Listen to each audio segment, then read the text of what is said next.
I moved into my small urban apartment about 3 months ago. I was 32, new to freelancing, and thought it would be great to work from home in a buzzing place packed with cafes and gyms. I wasn't a city person, but I figured it would be fine. I still think about that choice. At first, everything was normal. I set up my computer by the window and enjoyed the sounds of life, cars honking, people chatting. My building was old, with creaky floors and thin walls, but I thought that might spark my creativity. One night around 10, I was deep into a project when I heard scratching noises from the vents. I thought it was plumbing or something. I convinced myself it would go away. But it didn't. Over the next few days, the scratching grew louder. It made my skin crawl. I tried to ignore it, but then I started hearing quiet footsteps above me. I was certain the apartment above mine was vacant. They told me nobody lived there. My heart raced each time I heard those shuffling sounds. It felt like someone was pacing, waiting for something. I thought I might be imagining it. I even texted a friend, hoping for some reassurance. Little things began to feel off. My coffee mug shifted a few inches. My favorite pen disappeared for days, then showed up behind the couch. I thought I was being forgetful. But then, one night, soft cries seeped through the walls.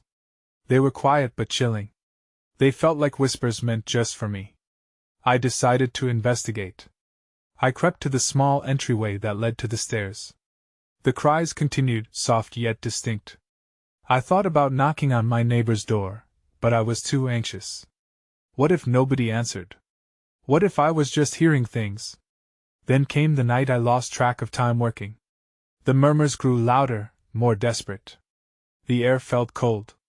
I wanted to run, but I felt frozen in place. I took a deep breath and walked toward the door. My heart raced, and I felt the chill wrap around me. Just then, the door creaked open. There was no one there. I stepped into the dim hallway, and that's when I heard laughter, not from the lively cafe outside but from above. I craned my neck and called out, "Hello? Is anyone up there?" Silence was my answer. I turned back toward my apartment, my gut twisting uneasily. Then, I felt something behind me. I spun around, but I saw no one. The scratching noise returned, echoing through the walls. I could hardly breathe. I felt as if something was hiding in my walls, waiting. I glanced up, my heart pounding. What was happening? Who or what was making those noises? I needed answers, but all I could hear was the relentless creaking of floorboards, drawing me further into the dread that had taken over my new home. I woke up the next day with a lingering heaviness in my chest. I had gotten little sleep, my dreams haunted by whispers and laughter.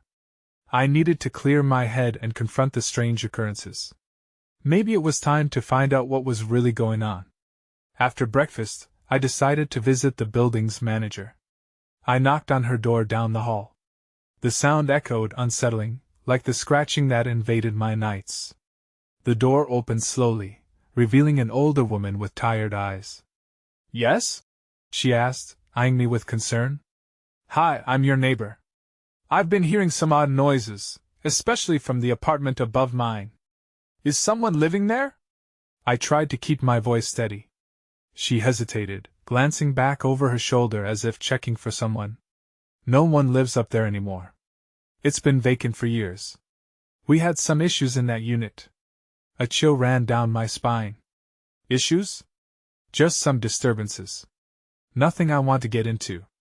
She waved her hand dismissively. "The pipes can be noisy too. Old buildings, you know." I nodded, but her dismissive tone didn't sit right with me. I thanked her and left, feeling more unsettled than before. After grabbing a coffee at a nearby cafe, I returned home. My apartment now felt suffocating. The scratching was faint but still present. I wanted to escape, but I couldn't leave without knowing more. I made my way to the stairwell, deciding to venture up to the vacant apartment. As I stepped onto the landing, the air grew colder. I approached the door and noticed a faint light seeping from the cracks. My heart hammered in my chest. I extended a hand to knock but stopped. What if there was something inside? Or someone? Suddenly, I saw movement through the frosted glass. A shadow crossed the light. Panic gripped me. It felt too surreal, but I was drawn to it. My instincts screamed at me to turn back, but curiosity won. I breathed deeply and twisted the doorknob. It creaked open, revealing a dimly lit room filled with dust and debris. My pulse raced as I stepped inside. A chill filled the air, and the faint smell of something stale overwhelmed me. I searched for the source of the light and found an old lamp standing in the corner, flickering weakly. Then I saw a small, crumpled piece of paper on the floor. I bent down to pick it up, but as I did, I heard a loud bang from behind me. I jolted upright as the door slammed shut. I rushed toward it, but it wouldn't budge. Panic set in. "Hello?" I shouted. No one answered.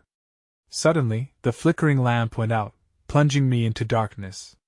My breath quickened, and the scratching noise filled the space, louder than ever. That's when I felt a cold gust of air whoosh past me, followed by a whisper, "Get out." I turned, heart racing, but whatever it was had vanished, leaving me alone in a silent darkness that felt suffocating. My mind raced, and in that moment I realized I had unwittingly awakened something I wasn't prepared for. I needed to get up, but how? My heart pounded in the darkness, the weight of silence closing in around me. I pressed my back against the cold wall, searching for any sound, any clue that could help me understand what was happening. The whisper "Get out" replayed in my mind. It felt like a warning, but the origin of that voice was anyone's guess. In the dark, I patted my pockets, realizing I had left my phone behind on the kitchen counter. I cursed under my breath and turned back towards the door. I pushed and pulled against it, but it wouldn't give. Panic settled deeper, and I fought to control my breathing. Then I remembered the paper I'd seen on the floor. I kneeling quickly, hands trembling, and felt around for it again in the dimness. My fingers brushed against crumpled edges, and I snatched it up, desperate for answers.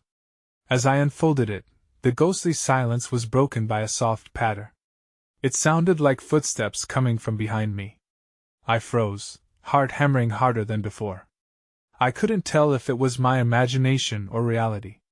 My eyes strained against the dark, searching for any flicker of movement. The paper rustled in my hand as I hurriedly squinted at the scrawled words. They were barely legible. "Leave now. It won't stop until you do." A chill wrapped around me, tightening its grip. This wasn't a mere pranking ghost. It felt ominous, deliberate. Just then, the scratching returned, echoing louder and more frantic. I shot to my feet, adrenaline coursing through me. Whatever was making that noise wanted to come in. I rushed toward the door again, slamming my shoulder against it in desperation. It didn't budge. The footsteps seemed to multiply, resonating against the walls. I whirled, feeling exposed, and that's when I saw a shadow creeping along the edge of the room. I didn't want to believe my eyes, but it was there, moving closer. A figure formed subtly in the shadows, appearing more solid with each passing second. "Who are you?" I shouted, my voice cracking. "What do you want?" The figure paused, and the scratching noise stopped. "Leave," it whispered. The voice had morphed a raspy echo that chilled my bones. There was a deep sense of familiarity in it, like a forgotten memory. All at once, I knew I had to get out of there. I backed away from the door, preparing for one last attempt to escape. Gathering every ounce of strength, I took a running start and slammed my shoulder into the door. It splintered slightly, but still held firm. Then I saw something else, a faint glow illuminating the cracks beneath the door. Hope surged. If I could just break free, I could flee and never look back. With determination boiling within me, I flung myself against the door again with all my weight. Just as I collided with it, the figure lunged towards me. Suddenly, the door swung open with a jarring crack, sending me tumbling out into the hallway. I hit the floor hard, gasping. I dared to look back into the apartment, but it was dark and empty. I scrambled to my feet and ran down the staircase, heart pounding in my ears. The sensation of being chased lingered with me, pushing me to hurry. I needed to put distance between that place and myself. When I burst out into the fresh air of the courtyard, I came to a halt, breathless. Relief washed over me, but anxiety gnawed at the edges. I could still feel the oppressive presence looming behind me.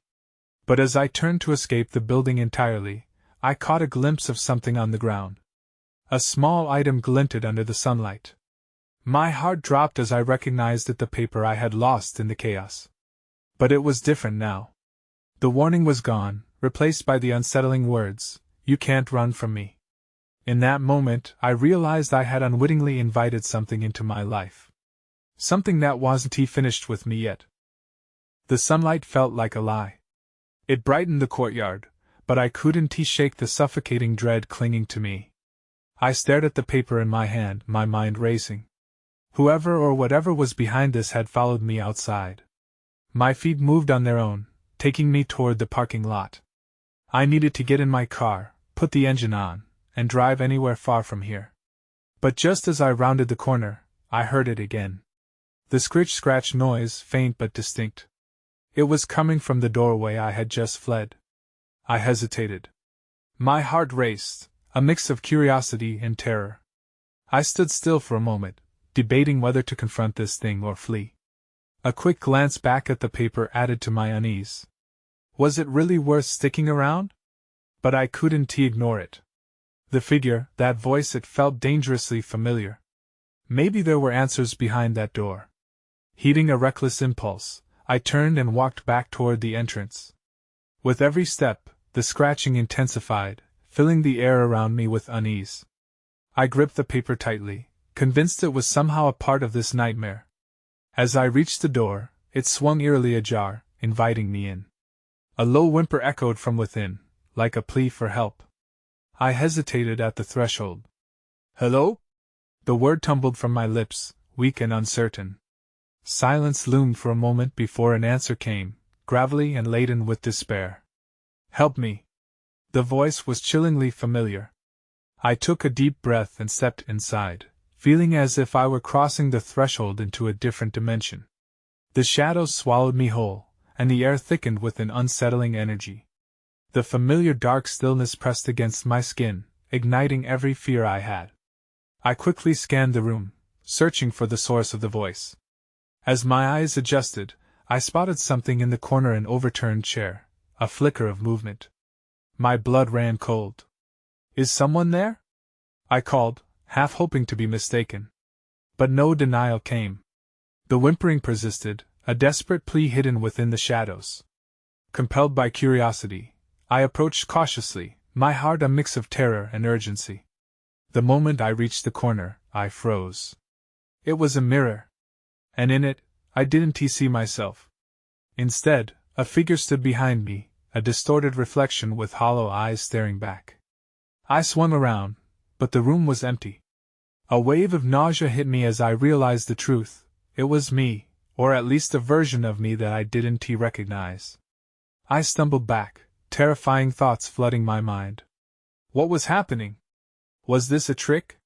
The uncanny movement in the mirror seemed to mock me, the figure within always a beat behind my own. And then I heard the scratching again, closer this time, more demanding. A rush of wind swept through the room, extinguishing any remnants of light. The darkness wrapped around me, and I barely caught the words spoken next. "Stay with me." That S when everything went dark. I gasped as I jolted awake, disoriented. The darkness felt heavy, like it was pressing down on me. I struggled to catch my breath, my heart pounding in my chest. It took a moment for my eyes to adjust, but when they did, I realized I was still in that room. The air smelled damp and stale. The mirror loomed ahead, reflecting nothing but a void where my own face should be. I didn't want to look closer, but I felt compelled to, as if it held the key to escaping this nightmare. I took a cautious step toward it, the echo of my footfall sounding loud in the silence. The scratching returned, sharper and more frantic, slicing through the stillness. "Help me," the voice called again, but now it felt less like a plea and more like a command. "Who are you?" I shouted into the shadows, surprising myself with the surge of anger in my voice. "What do you want from me?" The room remained silent, save for the persistent scratching, which felt like it was coming from inside the mirror itself. I leaned closer, peering into the glass. Just beyond the surface, I could see movement. It was almost like watching a storm swirl within the depths. That S when it clicked. Each fleeting shadow looked like hands reaching out, clawing at the glass, fighting to break free. I stumbled backward, panic rising in my throat. The figure in the mirror morphed, twisting into a version of me with an anguished expression, as if it were trapped in its own torment. "Get out!" I shouted, my voice blending with the cacophony. "Leave me alone!" In response, the mirror vibrated, throwing shards of dark energy through the air. I had to escape. I turned to run, but an unseen force pulled me back, sending me crashing to the ground. My body felt heavy, as if the darkness was alive, winding itself around my limbs. Just then, a blinding flash illuminated the room, momentarily pushing back the shadows. I twisted around, trying to catch sight of what was happening. A flickering light revealed a doorway behind me that hadn't been there before. My instincts kicked in. I scrambled to my feet and bolted toward the light, knowing I needed to get out now. The scratching grew louder, a frantic chorus of desperation. The air thickened around me, but I pressed forward, reaching for the doorway. Just as I reached it, a cold hand gripped my wrist. I screamed. The touch sent ice coursing through my veins. I twisted to shake it off but was met with that haunting reflection once more, its hollow eyes full of sorrow. "Stay with me," it whispered one last time. With a surge of adrenaline, I pulled free and stumbled into the light, plunging through the doorway. I fell onto the ground outside, gasping for fresh air. Everything felt surreal, the sun shining, the familiar sounds of the courtyard bustling around me like nothing had happened. But as I looked back, the doorway was gone, replaced by an ordinary wall. I blinked, disbelief washing over me. My heart raced with dread. I had escaped, but deep down, I knew this darkness wasn't finished with me yet. That S when I spotted something shiny on the ground, a piece of broken glass. Holding it up, I saw my own reflection, but behind me, emerging from the shadows, was the figure once more. And this time, it was smiling. I stood frozen, the glass shard trembling in my hand. The figure's smile widened, revealing teeth too sharp for comfort. Panic surged through me again, my breath quickening. "What do you want?" I whispered, not sure whether I was speaking to the stranger in the shadow or the one in the mirror. "Find me," it beckoned, its voice distorted, like a far-off echo. It seemed to stretch beyond the physical boundary of the glass, reaching into my mind. Anxiety churned in my stomach as the sunlight began to flicker unnervingly, threatening to extinguish. I dropped the shard, letting it clatter to the ground, and took a step back. My instincts screamed to run, but my feet felt rooted to the spot.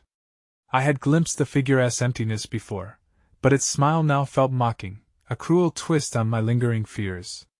Before I could react further, the air shimmered, and the world blurred around me. Everything melted into a wash of colors and I stumbled dizzy. I steadied myself against a nearby tree, wishing desperately for clarity. As I looked around, I realized I was no longer in the courtyard. Instead, I found myself in a narrow alley, a stark contrast to the sunny warmth of the day I had just known. The shadows were thick here, and the ground was littered with debris. It felt abandoned. "Stay with me," the voice reverberated in my mind. It was insistent, an unyielding reminder of that haunting figure. I had somehow stepped from one realm to another, but why? And where was the first shadow I'd encountered? I squinted into the darkness. A faint light flickered at the end of the alley, almost like a refuge. Drawn to it, I began to walk, each step echoing on the cobblestones. A low whisper tinged the air, a soft rustling that seemed to swirl around me. "Help me," a new voice called, faint but desperate, and undeniably different from the first. I froze, straining to hear more. A faint clinking noise echoed, like chains dragging on the ground. Please, in that moment, I was reminded again of the glass shard. I turned to look behind me, half expecting to see that eerie figure grinning back. Instead, there was only the void where I had left the sunlight and safety. "You're not alone," the voice continued, stronger now. I pressed onward, my heart thudding in my chest. The flickering light became clearer, revealing an iron gate. It seemed familiar, yet I couldn't place it. "Help me," the voice pleaded again, more urgent. My instincts kicked in, caution fighting with pity. I needed to see who was on the other side. I approached the gate, anxiously tugging at the cold metal. It rattled but didn't budge. Then I saw an engraving at the top. The same initials I had seen in the mirror. My heart dropped. Before I could process, the shadows thickened, closing in around me as if they had a life of their own. A new urgency set in. I needed to find out who was trapped, and why it connected to me. I took a deep breath, my hands trembling as I pushed against the gate once more. Suddenly, a loud crash rang in the alley. I jerked around, my heart racing again. Someone was behind me. I had to know who they were, and what they wanted. But as I turned, the shadows surged forward, engulfing me in darkness once more. The darkness felt alive, pressing against my skin, almost suffocating. Panic bubbled up inside me as I twisted around, searching for any sign of movement. I couldn't just stand there. I had to know. "Who's there?" I called, my voice quivering. Silence swept through the alley, thick and heavy. My heartbeat was all I could hear, echoing in my ears. Then came a low, distorted laugh that sent chills racing down my spine. Without thinking, I bolted forward, my hands still gripping the cold gate. I pulled harder, desperate to understand what lay beyond. The sound of chains rattling grew louder, mingling with the laughter, creating a terrifying symphony. "Please!" the voice cried again, sounding more urgent now. "You have to let me out." The weight of indecision pressed down on me. I should be afraid. Yet the plea bound me to that gate like a moth to a flame. I glanced back over my shoulder, half expecting to see the figure from the mirror emerging from the shadows, but there was still nothing. Taking a deep breath, I slammed my body against the gate. For a moment I thought it would give way. The laughter stopped. A silence settled, thickening the air. Then, with a final shove, the gate creaked open just enough for me to slip through. I stumbled into the other side, my eyes adjusting to the dim light. A cramped space revealed iron shackles hanging from the walls, and in the corner, a figure crouched low. It was a man, dirty and disheveled, staring at me with wild eyes. "They're coming," he whispered, urgency dripping from his words. "You have to help me before they find me." Who's coming?" I asked, my heart pounding wildly as I scanned the shadows. "The ones who took me," he said. "I don't have much time if they get back and see you're here." His voice trailed off, and his gaze shifted over my shoulder, panic filling his eyes. I turned, expecting to see a threat, but all I found was darkness. Still, that sense of dread grew, and I felt the shadows pressing in closer, almost wrapping around me. My instincts screamed for me to leave, to escape before whatever was coming arrived. Before I could decide, the man grabbed my wrist. "You have to trust me." But did I? I hardly knew him. Reality shifted again, and all the fear I had felt morphed into a raw urgency. I had to get him out. But then, just as I took a step back, that same echoing laugh pierced the air again, drawing near. I looked at the man, the desperation in his eyes meeting the growing darkness behind me. "What do I do?" He opened his mouth to answer, but before he could speak, the shadows twisted, forming something sharper, more menacing. Panic gripped me tighter than before. And then everything went dark. I gasped as the darkness swallowed me whole. A tight grip seized my throat, stifling any sound I might be made. My heart raced, pounding against the confines of my chest as I stumbled forward, arms flailing in search of something, anything to ground me. Raw fear coursed through my veins like ice water, but as suddenly as it came, the weight lifted. I blinked, and I was back in the alley, the gate still ajar, though nothing else felt the same. Ethereal whispers wrapped around me, their words unintelligible yet laden with urgency. The shadows that had pressed against me now receded, leaving only that man staring back at me, eyes wide and alert. "Quick! We have to hide. They'll all come back," he urged, yanking me deeper into the dim space. Who are you? I blurted, the question bursting from my lips. What's going on? His response was a shaky breath, and he pointed toward a stack of old crates in the corner. They can sense fear. If we don't keep quiet, we're done for. Swallowing back my own rising panic, I crawled toward the crates and squished myself behind them.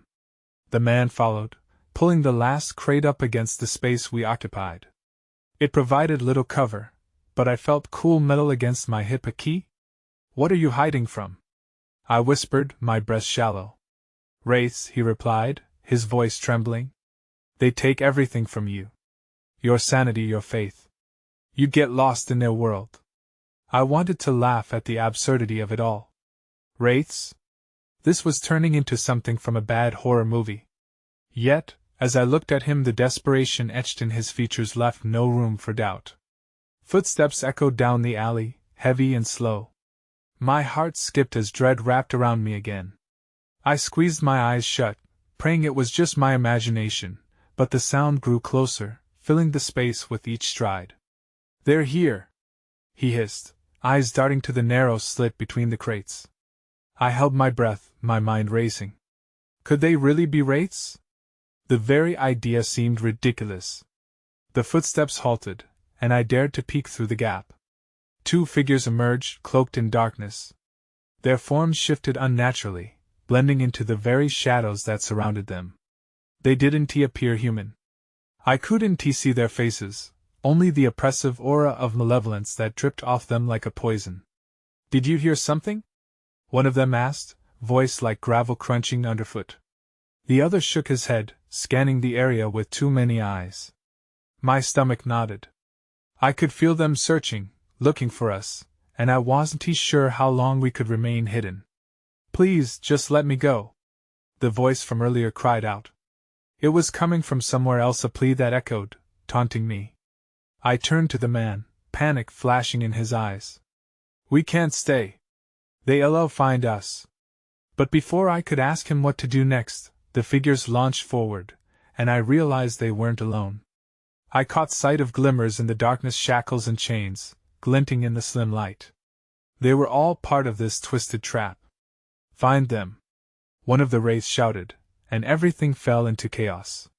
My heart raced, and the air thickened as the shadows began their sinister dance. Then everything went dark again. I felt the ground give way beneath me, and I fell, scraping my palms against the rough surface. It was pitch black, devoid of sound except for my own labored breathing. A moment of panic hit again. Was I being pulled into their world? When the darkness finally faded, I found myself in an open space. The air was cold and still. I squinted, trying to make sense of my surroundings. I was no longer in the alley. Instead, I stood in what looked like an old, twisted version of a park. The trees loomed overhead, their branches like skeletal fingers reaching for the moon, which hung low and eerily luminous in the sky. Where are we? I whispered, though I was alone. I suddenly missed the man, his frantic energy and desperate warning. If this was what he meant by their world, I wasn't sure how I would survive. That's when I felt it, a presence. Something cold washed over me, as if the air itself had thickened with dread. I turned slowly, heart pounding, and saw shadows forming in the distance. They shifted, pulling together before separating into several dark figures. Wraiths.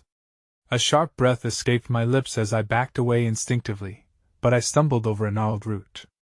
I fell, landing hard on the ground. The figures lunged, their movements fluid and chilling like a swift current. Run! I heard a voice call out. But it wasn't he, the man. I scrambled to my feet, adrenaline fueling me. I didn't want to look back. I just ran instinctively down the path, branches clawing at my skin as I broke through the underbrush. There was no sense of direction, only the overwhelming desire to escape. I could hear their whispers now, laughing and calling out, taunting me. You can't escape. You belong to us. Panic surged through me, feeding the fear in my chest. I spotted a light glowing faintly in the distance, and made a beeline for it.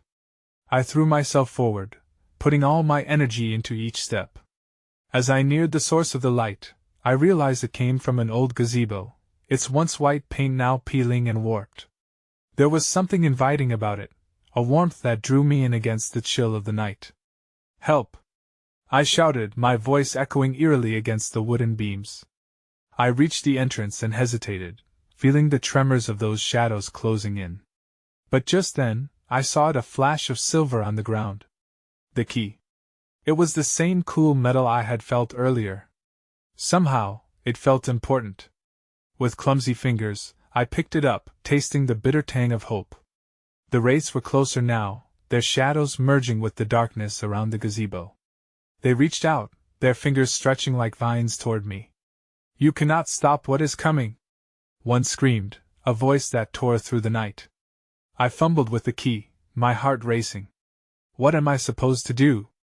I cried out, pleading to the empty space around me, desperate for guidance. That's when I noticed an old door hidden behind the gazebo. It was barely visible, covered in tangled vines. Could this be my escape? As I turned to run, I felt a sudden chill, as if the darkness itself was holding me back. I knew they were upon me. This couldn't be the end.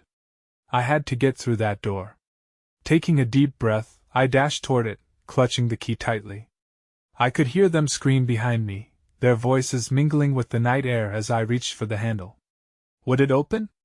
The moment the key touched the lock, I heard a whisper that sent shivers down my spine.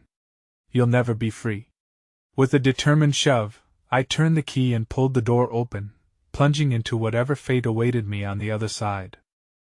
As I stumbled through the door, the world fell away behind me, swallowed by a darkness that felt more expansive than anything I had encountered. I hit the ground, a gritty surface beneath my palms, then pushed myself up, trying to catch my breath. My surroundings were dim, illuminated only by an ominous gray light filtering through a fog that clung to the ground. I was inside what seemed to be a vast void, yet I could faintly make out shapes beyond the fog, twisting and writhing like specters. But something felt different. Something about this place, this realm beyond the door, radiated a sense of urgency, a pulsing awareness that I was not alone in this space. The familiar whisper echoed from the shadows, urging me onward, "Help me." Before I could question my sanity, I was moving instinctively towards the sound. As I navigated through the mist, anxiety swelled in my chest with every step. The memory of that man's terrified eyes haunted me. Had I left him behind for good? The fog coalesced into figures, their forms obscured, but their presence palpable. I clenched my fists, determined not to let fear consume me as I drew nearer to the source of the voice beckoning me. Shadows danced around me, brushing against my skin with whispers that seemed to gnaw at my mind. "Join us," they murmured, teasing at the edges of my resolve. Then, just up ahead, a clearing opened, where the light grew brighter, almost blinding. I could make out a shape. Somebody was there. As I approached, my heart sank. It was the man, crouched down with chains shackled around his wrists and ankles, just like in the alleyway. "Please," he pleaded, tears shimmering in his wide, frantic eyes. "You have to help me. They won't stop until I'm free. Get up," I urged, moving closer, trying to reach for the chains binding him. "I'm here now." But as my fingers grazed the shackles, they pulsed with a cold grip, almost alive. Instead of releasing their hold, they tightened. "No! You can't touch them!" he screamed. "It'll pull you in. You're not ready." I stepped back, my breath hitching in my throat. The shadows around us warped, dark tendrils reaching out, as if drawn to our exchange. "What do I do?" I shouted, desperation clawing at me. "Listen closely. There's no escape through pity," he urged, shaking his head with a grim determination. "Face them, acknowledge what they are." Before I could process his words, chaos erupted. The wraiths swirled from the edges of the fog, their forms stretching and spinning into grotesque shapes, shadows merging into one another. "You belong here now!" they shrieked, their voices like shards of glass tearing through the air. "Is this all I am?" I yelled back, gathering what strength I could muster. "A pawn in your game?" The wraiths shrieked, and from the fog, I felt chill after chill as if they were testing the boundaries of my resolve, feeding off my doubt. "You're nothing but the silence we seek." One hissed, advancing closer, its form almost unrecognizable. In that moment, clarity struck like a lightning bolt. I had to confront the darkness, my darkness. I want to become you, I declared, holding my ground. The fog thickened, and I felt heat pooling beneath my chest, something raw and emotive surging through me. You're wrong. I am more than this fear. The laughter of the race faltered, replaced by a cacophony of screams that rattled through the air. The man behind me shone with resolve, and slowly, he joined me, a beacon of light in the void, echoing my sentiments. Together! He shouted, strength woven into his voice. We can break free! I locked eyes with him, the connection igniting warmth amidst the cold. I stepped toward the darkness as the shadows recoiled. Not in fear nor defeat, but with acceptance. The realization that I could confront the void instead of running from it surged through me. In an instant, the race surged forward, morphing into a thrumming mass. But I stood tall, now unwavering, and reached within myself, drawing upon every ounce of will and determination. You don't get to define me! I shouted into the shadow, embodying more fire than fear. The shadows hesitated, swirling uncertainly, and then splintered, dissipating into the ether. The man's shackles rattled, loosening until they fell away completely, clattering to the ground. I felt the space shift around us, a powerful force swirling, pushing back against the darkness that had so persistently sought to claim us. But just as victory began to settle in, I caught flickering movement from the corner of my eye, a fragment of a familiar smile, widening from the depths of the shadows. That figure had disappeared. It lingered, waiting. What happens now? The man asked, voice tentative, echoing the uncertainty I felt. I don't know, I admitted, trembling. But we're not alone anymore. With one last look back into the swirling fog, we stepped forward, crossing a threshold of light that bathed us in warmth and hope. We weren't entirely free, and the lingering doubts still clawed at my heart, but I felt stronger. Still, part of me wondered about the shadow that smiled, a reminder that some questions may never find answers. As we emerged from the depths of the unknown, the idea that memories could be battle scars instead of chains took root. There were roads yet to explore and mysteries left hanging. I moved forward, hand in hand with my newfound ally, navigating the uncertain path ahead. While the shadows whispered behind us, the light felt oddly welcoming, inviting me to embrace the endless possibilities lying beyond the horizon.